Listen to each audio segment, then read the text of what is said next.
Jadi saudara-saudara, tahu kenapa kita harus melakukan revolusi?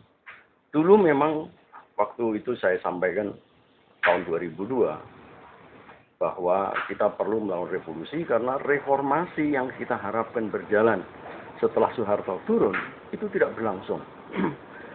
Pada waktu itu saya diingatkan oleh banyak orang bahwa rakyat Indonesia masih belum bisa menerima makna revolusi yang mereka artikan sebagai ada dua kelompok yang saling bertarung dan kemudian tembak-tembakan, bunuh-bunuhan.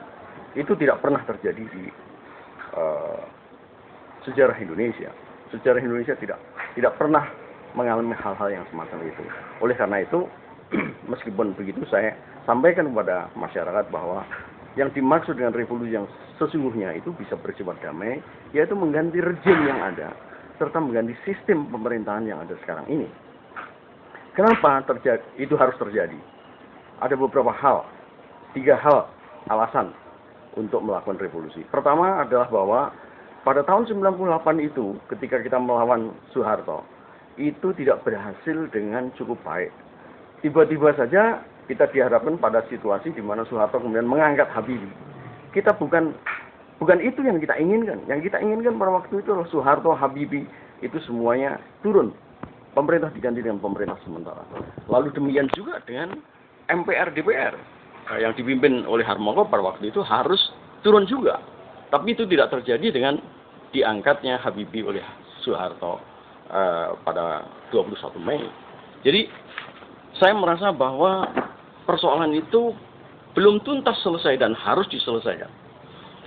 Alasan yang kedua adalah bahwa ternyata kemudian pasca Soeharto, pemerintahan yang ada sekarang, yang ada setelah itu dipimpin oleh orang-orang yang sebetulnya tidak mengerti mengenai makna reformasi.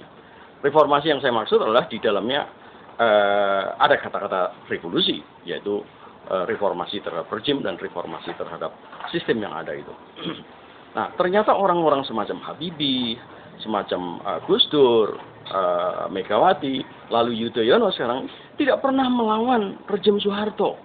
Sehingga bagaimana kelompok-kelompok yang tidak pernah melawan rejim yang berkuasa pada waktu itu, Soeharto, itu lalu bisa melakukan reformasi terhadap kepemimpinan Soeharto. Tidak mungkin.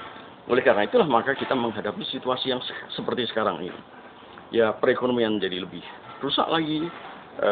Demikian juga halnya dengan pertahanan. Apalagi setelah dipegang oleh SBY. Nah, ini alasan yang ketiga. SBY tidak berbeda dari Soeharto, dia diajar dari sejak muda tentang sebagai seorang militer, sehingga tidak ada pengetahuan sedikit pun pada dirinya itu untuk menjalankan negara dengan sebaik-baiknya. Oleh karena itu, inilah yang terjadi, yaitu puncak daripada kemerosotan perekonomian kita, morat-marit perekonomian kita, yang mengakibatkan rakyat menjadi semakin miskin, semakin tersiksa, ditambah lagi dengan harga-harga yang semakin tinggi. Ini menunjukkan ketidakmampuan daripada SBY dan Yusuf Kala. Dan kita tahu bahwa pertahanan kita juga merupakan soal kedua yang amat memprihatinkan. Peristiwa-peristiwa yang terjadi di sepanjang sejarah, katakanlah operasi militer, kita menunjukkan bahwa sebetulnya militer kita itu sangat lemah. Ya, kalah di Timur Timur, kalah di Aceh, kalah di banyak tempat termasuk di Maluku serta di Irian Jaya. Nah, sekarang ini ada peristiwa Ambalat, peristiwa di mana kapal Indonesia ternyata ditabrak oleh kapal Malaysia yang akhirnya ditarik mundur. Ini menunjukkan betapa sebetulnya Indonesia tidak mempunyai cukup pertahanan negara. Dan sebetulnya ini merupakan ukuran daripada kegagalan sebuah pemerintahan. Apa sih sebetulnya tugas daripada pemerintah? Tugas daripada pemerintah itu melindungi rakyatnya. Segenap tumpah darah itu yang disebut di dalam konstitusi. Tetapi di dalam keadaan yang sesungguhnya itulah bagaimana menyejahterakan hidupnya rakyat. Sekarang rakyat setengah mati, setengah hidup, ya. Mereka hanya makan sekali saja beras, nasi sehari. Sehingga ini sudah menunjukkan betapa sebetulnya peranan pemerintah itu hampir tidak ada di dalam perekonomian kita.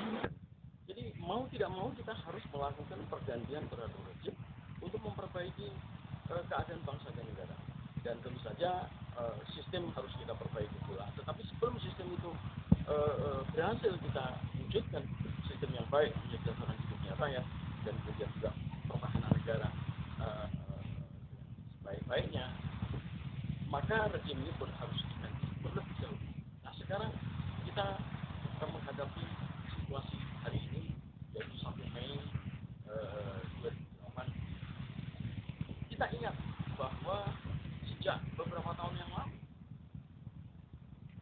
mahasiswa maupun pemuda, termasuk buruh di dalam hal ini, petani, sejak beberapa tahun terakhir, 2 tahun, 3 tahun terakhir, setelah demonstrasi Jakarta menuntut perubahan keadaan, tetapi sampai hari ini ternyata tidak mampu pemerintah.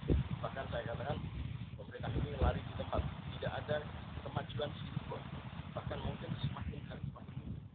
Nah, kita berharap bahwa 1 Mei ini memberikan satu peringatan bahwa buruh sebetulnya adalah tulang punggung daripada perekonomian Indonesia.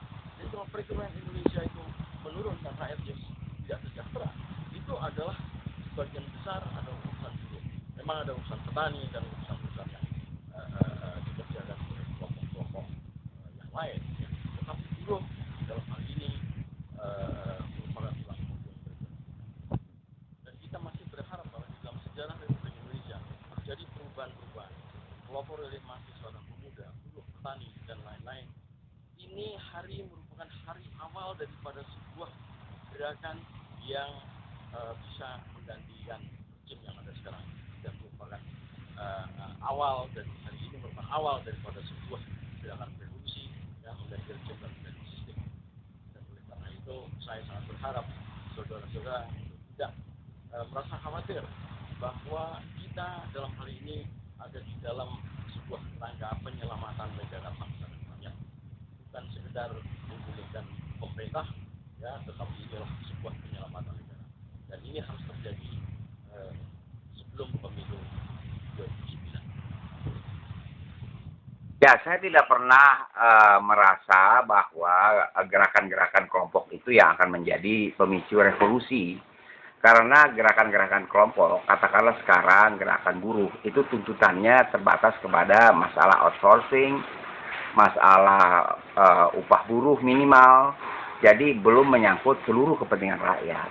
Dan revolusi itu tidak digerakkan dengan cara apel besar, rapat raksasa atau apa.